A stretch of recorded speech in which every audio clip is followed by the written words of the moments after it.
I-imagine lang, naa ka sa usa ka taas kay bitaw nga pangpang.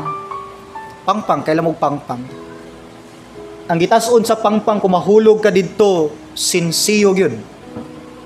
Nakakita kag tao, mga tao, nga naglinya, padulong sila sa tumoy sa pangpang.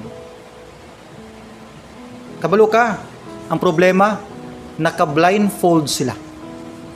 Nataptapan ilang pananaw, nagsigi sila glakaw, padulong sa tumoy sa pangpang. O kay balo ka nga kung matagak sila dito, sinsiyo yun. Now, napaisa ka problema. Wa sila kahibalo nga padulong sila sa kamatayon. Kay balo ka, wa sila kabalo kapadulong sila sa kamatayon, kay una wala sila kita silang gagian og sa nagulat sa unahan, ikaduha wa sila idea nga gitaptapan di ay sila. Mao na nga nagsislag baktas, malipayon kay sila, kinakawanay pa sila, nangaon pa sila, nagkanta-kanta pa sila, pero naglinya sila padulong sa pangpang. Wirduha na pastor, murag imposible, maunay giingon sa Biblia, maunay kahimtang sa atong kalibutan.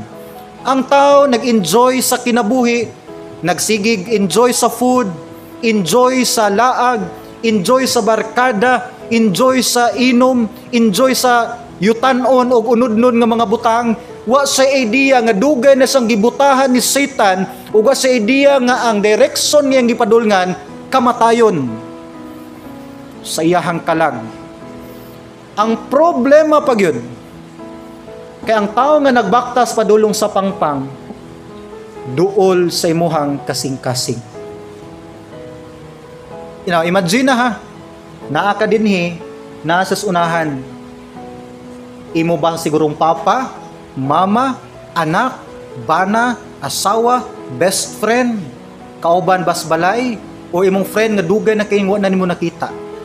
Nag-enjoy kaysa, lipay kaysa, nagkaon-kaon pa, nagkatakanta, wa sa idea nga gitaptapan niyang matag pila na lang yun katikang, tagak na gid siya sa bungaw. Ang akong question, unsay imong buhaton? Naa ba kay buhaton? Imo labas ang sagitan, pan, ayaw diha, or imo sang daganon gyud? Ang sa inyong answer. Kabalo ka, kung imong buhaton, imong sagitan nga, padulong ka sa di mao, di na mo imong giagian, dili na wise nga desisyon. Kung imo sang kwaon didto, imong ibalhin og laing direksyon, aron di sa padong pangpang, dili na wise na desisyon. Ang pinaka the best yung buhaton, kabalo ka unsa? Kuhaon nimo ang tap-tap sa iyang mata.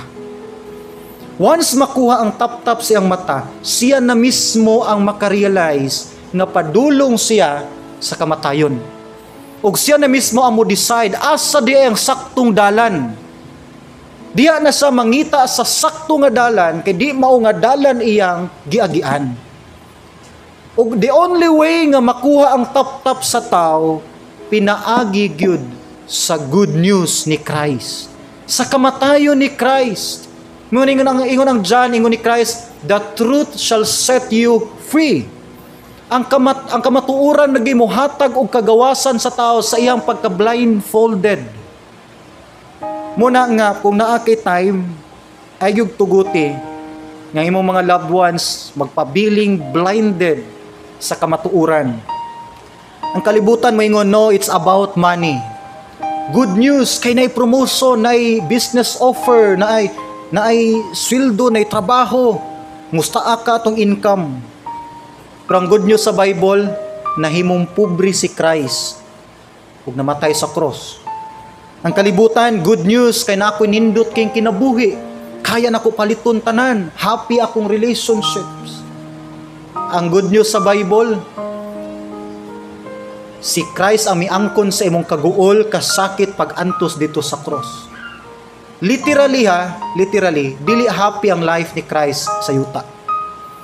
Gisunod-sunod siya mga death threats, gisunod-sunod sa oposisyon, gisunod-sunod sa criticism, ug giantos niya na tanan para lang yun malansang sa cross.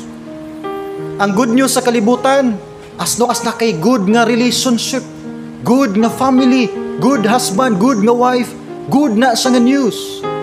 Ang good news sa Bible, na broken ang relationship sa Father o ni Christ tungod sa atong mga sala. Ang good news sa kalibutan, as long as na kay good health, maayo kag panglawas.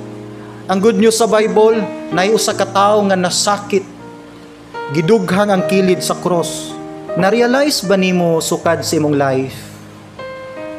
Unsa kahi imong kinabuhi karon kung wala pa ka nakadawat karon sa Ginoo? Naka-imagine ba ka na kausa na nginuktok ba ka na? Unsa kay imong life karon kung wala pa ka nakadawat gyud ni Jesus Christ? Kinsa ka mga tao imong kuyog karon kung wala pa kas Ginoo? Pila ka kabuok imong bisyo karon kung wala pa kas Ginoo? Unsa ka nga klase nga pamilya nakakaron kung wala pa kas Ginoo? Imagine ba na nimo? Unsa nga klase nga mga relationships ka ang nakaron? Kinsa imong mga friends kung wala pa ka karon sa Ginoo? Now, kuno na. And then sa pikas side, ma-realize nimo nga blessed kayo gid ka kay nakadawat gid ka sa Ginoo. Mo nay pinaka the best nga good news sukad nga nadawat nimo sa imuhang kinabuhi.